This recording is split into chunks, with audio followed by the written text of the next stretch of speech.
I will present very briefly the main ideas of the report that I wrote together with Cecilia Fraga, so I also want to give credits to her. And as has already been mentioned, this is a global study that pick up ideas and examples from a group of selected countries. And these ideas and examples we think are powerful to think on feminist trade union agenda on care. And we think this agenda is very relevant for many things, but especially for two things. The first one is how relevant care is as the basis for everyday life reproduction, for, as we say, the sustainability of life. And this has been made very, very visible during the pandemic. And the second issue for us is that what we call the social organization of care is key to understand the persistence of inequality. The relation between the shape of the social organization of care and the reproduction of inequality is very key. So if we understand that and we can build an agenda to transform this social organization of care, I think we will be promoting great transformation. A few words on the study's approach. As we said, we selected a number of countries, both from the global north and the global south. And these countries were Canada, Argentina, Kenya, South Africa, Austria, Poland, Australia, and India. And what we found along the building of the report were both similarities and differences in the way that social organization of care is shaped in every country, with similarities between the north and between the south, but also between countries in the north and in the south, and also differences among them. In terms of the conceptual approach of this report, we made a proposal to moving from the notion of care economy to the notion of social organization of care. The concept of care economy has been very, very powerful to locate care as part of the economic dynamics within capitalism. It has been very powerful to make it clear how unpaid care work makes an economic contribution, how it creates economic value. And it has been also very powerful to make it visible how the sexual division of labor is at the basis of women's economic subordination and on gender inequality. But we want to in this report, we move from this very powerful concept to that of to the idea of social organization of care. And this issue of going beyond, and this helps us to go beyond unpaid care work to make it visible a couple of things. First, the interrelated roles of the state, the market, the households, and the community in the provision of care. But also, this idea of social organization of care is helpful and is powerful as well to show the various axes of inequality in care arrangements, how precarious paid care work is, the role of global care change, the relevance of public provisioning to avoid inequalities, and the relevance of the lack of public provisioning to explain inequalities, and also the increasing inequalities in a context of growing commodification, marketization, privatization of care. So in the report, we look at these countries. We didn't do a in-depth analysis of each country, but what we did was to pick from these selected countries some insights going through 5 care dimensions. The first one is unpaid care work. The second one, the regimes of paid care leaves. The third one, care services, how they are organized, whether they are public, private, community-based provision. The fourth one is paid care workers and their labor conditions and their status in terms of social protection. And the last one has to do with migration and care arrangements. To bring some examples from the countries in terms of the health services as part of the care provisioning, what we found was that health services are stronger in countries in the north, but not only. For example, in the case of Argentina and India, the health system are pretty strong.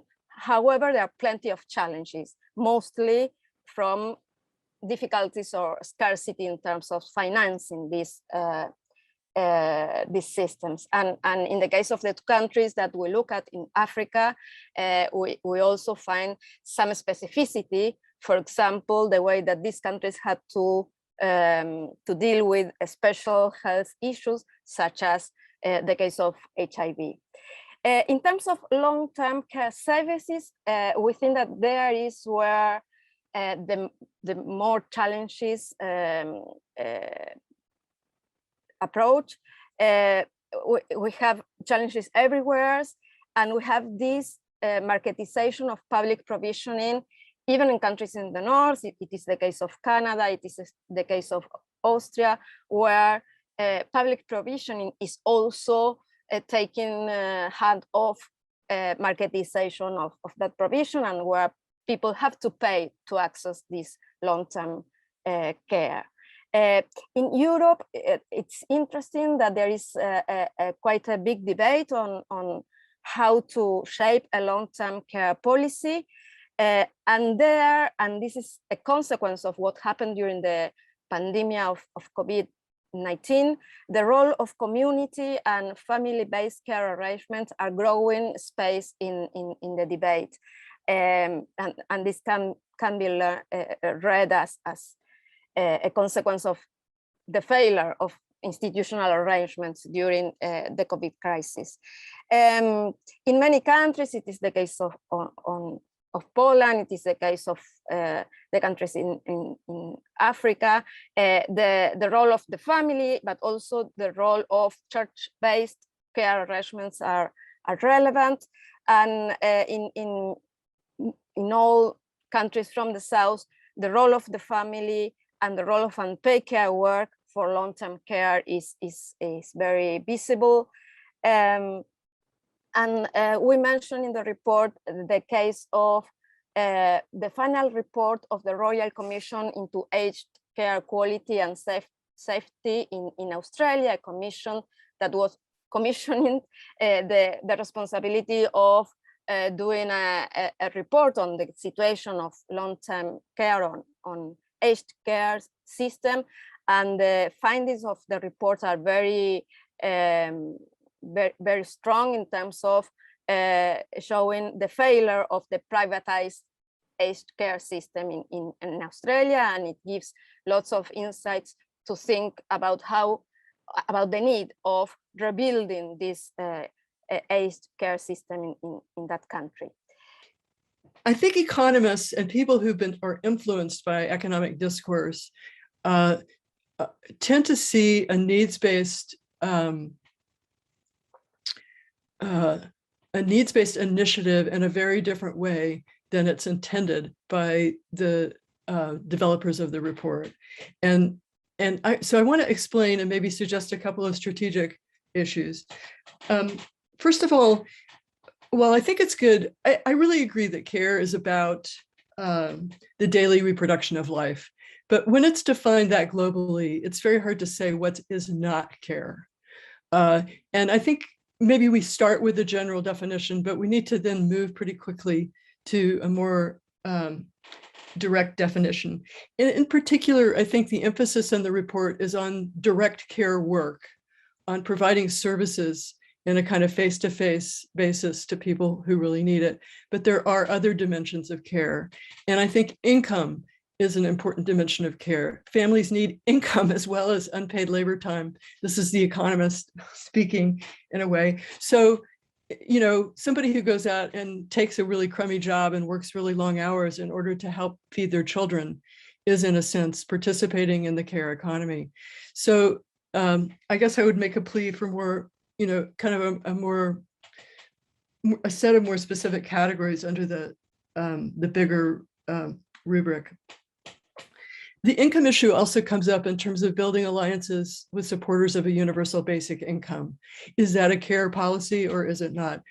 It's a big debate. I can't resolve it here, but that's an example of how not addressing the issue of income as part of the care package, I think, is problematic. Secondly, what do we mean by need? I think the concept of need is a very subversive concept, and I don't want to, I think it's important to keep need in there, but often, and maybe this is particularly true in the US context, a need-based approach is often used as an excuse to target only low-income families. And so the need-based approach kind of goes against the universalist emphasis that is developed elsewhere in the report.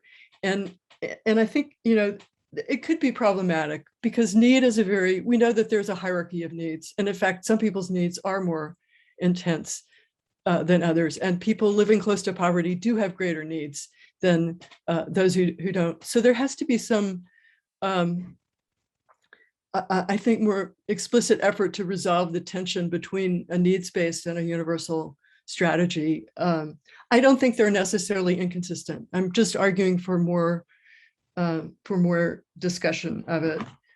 One last thing I'll mention in this, you know, along this theme of economic reasoning, I think there needs to be more attention to how public programs are financed.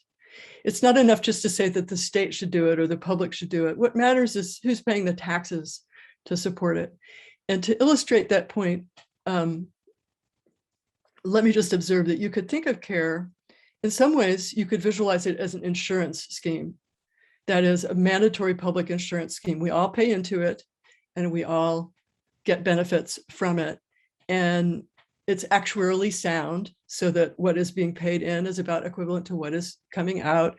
And there's no real redistribution except between those people who take on more care responsibilities or others. But that's very different than a redistributive care regime, which says that rich people or that corporations or that people in privileged positions, whatever, should pay a larger share of the costs of care. And I don't know what the answer is here in terms of the best strategic vocabulary, but I think that thinking about insurance versus redistribution or both is really important. And then my last comment is that sometimes the rhetoric of need and kind of preconditions for daily life makes care seem like something that is a cost. That is, it's something that we spend money on. It's something that deducts from the resources available for investment and growth and development. And that really plays into the hands of a kind of neoliberal interpretation of austerity. So I think one way to reverse that, or to maybe to try to counter it, is to say more about how the production and the development and the maintenance of human capabilities is what care is about. So it's really crucial to sustainable development. It's a productive, it's not a cost, it's a benefit, it's an investment. It has long run return. So, okay, we don't want to succumb to commodification here and sort of suggest, well, it's only worth it if it, you know, if the benefits exceed the costs. But we don't want to do that. But I think we want to the extent we can, we want to take the arguments that are used against us and turn them around and push them back. And I think there's ample potential to do that here. Thanks a lot. The other thing I wanted to say in relation to another key premise of your study, which is the need to understand care as a public good, right? Not as a commodity. So I want to go back to the commodification question and again say that in our manifesto, we also argue for the decommodification and demarketization of care. not only on the basis of, how commodification often results, as you highlight, into the deteriorating quality of care provision and even the threat of our democratic structures, but also because in many ways it has to do with our way of being in the world, right? So we are ideologically transformed from citizens to consumers and from care seekers into care customers. Increasingly, right? And this has profound implications as to what the commodification of care means, right? I don't want to be too lengthy here, but just to give a few examples, if we were to, take another look at the familial care provisioning from a commodification perspective that addresses the question of subjectivity, we could trace a model of competitive familial consumption as emblematic of an era of consumerism and competitive individualism. Larot mentions this as the model of concerted cultivation, where middle-class families, emerging middle-class families or downwardly mobile middle-class families try to outcompete other families and to enhance their children's social, cultural, and economic capital, therefore focusing on people like us, right, as opposed to, care, in a more collectivist sense. Likewise, if we look at community care provision, one thing certain is that our community relations are increasingly market mediated. In consumer research, we talk about subcultures of consumption, broad communities, consumer tribes, and how all these market mediated communities, from going to a shopping mall to, becoming, a Star Trek fan, are increasingly replacing more traditional forms of sociality at a cost when it comes to care provisioning. As Steve Miles says, for example, most of our cities are turning into cities for consumption. What does that mean? They are becoming increasingly privatized, commoditized, right? He uses the metaphor of complicit communality to describe how, in a way, as consumers, we're complicit in that. We know that when we go at Starbucks or wherever, we're not actually in a public space where genuine sociality is cultivated, yet we do not necessarily do something about it, right? By implication, as we say in our manifesto, we do not do enough for more collectivist spaces, for libraries of things, for more public parks, for more local arts centers, ultimately for radical municipalism, and so on and so forth. These things are interconnected. And finally, of course, going back to, care services and infrastructures, our collective care and welfare question, right? We all know in this panel that these are increasingly privatized. The point is very well made in the report. And this, across a range of different disciplines has a corrupting influence, right? From philosophy, where we get Michael Sandel talking about, these known experiments of how incentivizing blood donations often counterintuitively translates into fewer blood donations because people no longer see blood donating as something innately of value, rather is something that is now instrumentalized, right? To, the logic of choice that we use in healthcare as opposed to the logic of care, right? Or to the ways we deal with everything that could be a common as opposed to a private resource, right? In psychology, they talk about, for example, psychological studies when it comes to goods like public parks or lakes or so on and so forth is that the only way to increase people's care for these public things is by inducing a sense of individual psychological ownership. There is something wrong when we focus so much on individualism, to protect our commons. This already shows how deeply entrenched an ideology of individualism and therefore carelessness is in our societies. So to go back to our manifesto, but also to your study, what I would argue is that a radical caring orientation would encourage a deeper appreciation of our common fate, one that would insist on embracing care as a public good, as you say, and on demarketizing care, right, while working collectively towards the repair and maintenance of all our care commons and infrastructures. And what I'd like to begin by saying is that we are so very, very, very far still from being anywhere near a caring society, especially in the UK or the US, two very rich countries. But here, for instance, what we know is that right now, 1.5 million elderly people simply don't have access to the care they need.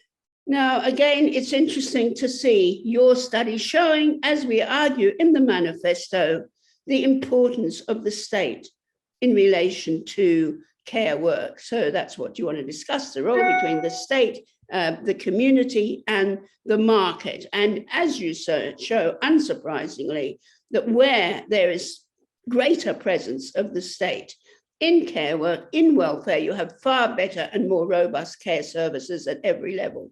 And the examples you're able to give to us. Now, one of the main things our manifesto does in slightly more detail than your global one can is just to go into the details of the extent of carelessness at every level, from the family, from childcare and so on, kinship, to the starving of resources, to communities, to neglect of the world at large. Oh, in our budget yesterday, there was also nothing to do with green issues either, believe it or not. So this is, of course, why you, as we try and bring the state back into the picture and get the market rolling back out again, as Andreas has just described.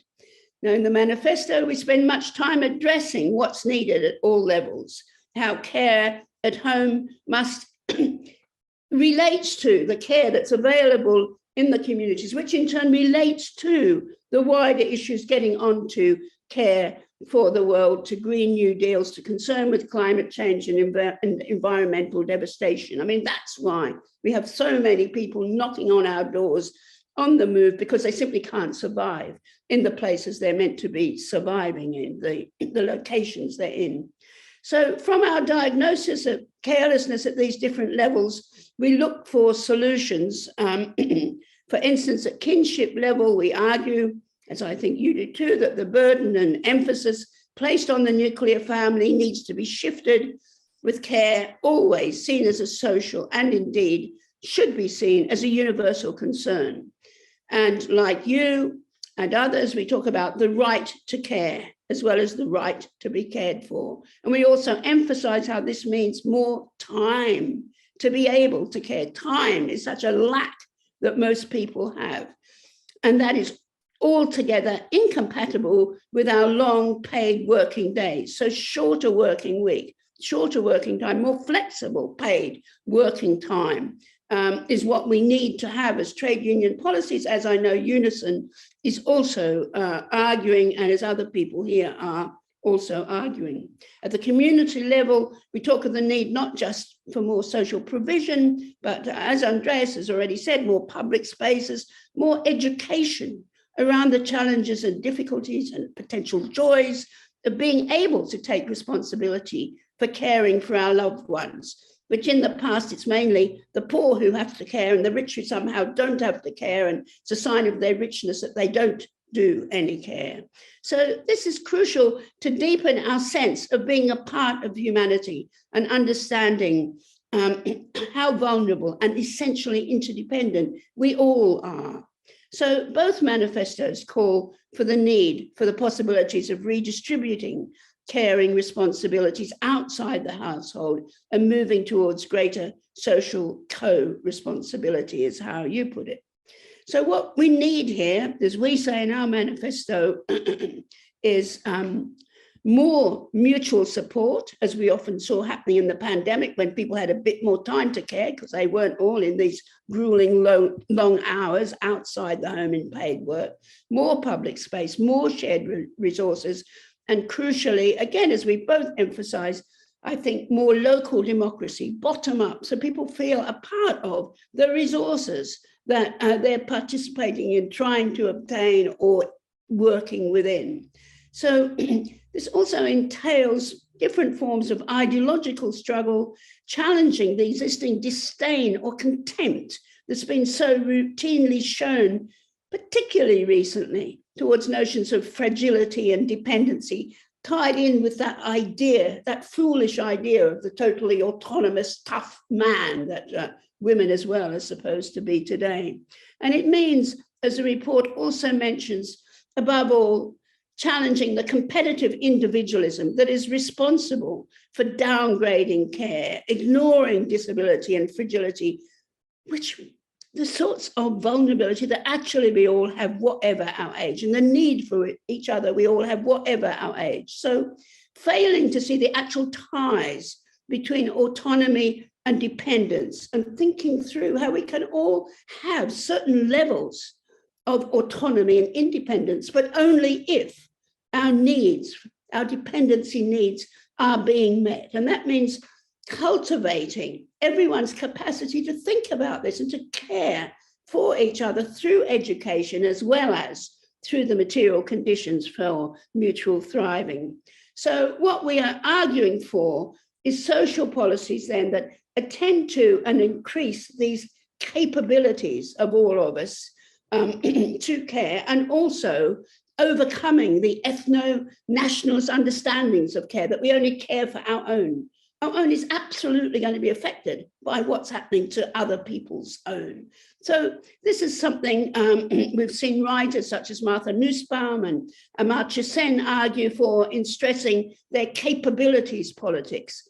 And this is, of course, what ties any sort of genuine democracy in which we can all participate into the need for really widespread social transformation, honestly, if we're to have any livable futures at all. Thus, for us, a reaffirmation of our common interdependencies and our shared vulnerabilities is what is so crucial, alongside shifting gender and shifting racialized and geographical hierarchies for a completely new way of valuing care and understanding that care is what underlies our economy. It's not this unproductive, marginalized work. It is what is essential for everybody to survive and survive well. So, rethinking solidarity in terms of moving beyond our very particular ethnic and national belongings is crucial to living in caring economies in a caring world. And that will involve debt cancellation. It will involve working out how we can all pull together to support each other. So let me conclude again saying how valuable your 5 R's are: recognizing the value of care work, rewarding care work, reducing the burden of unpaid care work, redistributing care work, reclaiming the public character of care services. And so to that, I would just insist again on adding the recognition of our global interdependence, trying to care more for the world itself, now so crucial, which also means, by any means possible, strengthening our transnational institutions and networks like this, of course, as this report is so crucially doing. And that indeed, again, means fighting the xenophobic nationalism now so prevalent everywhere and fearfully on the rise in so many places, and instead arguing for the value and the joys of a truly cosmopolitan subjectivities.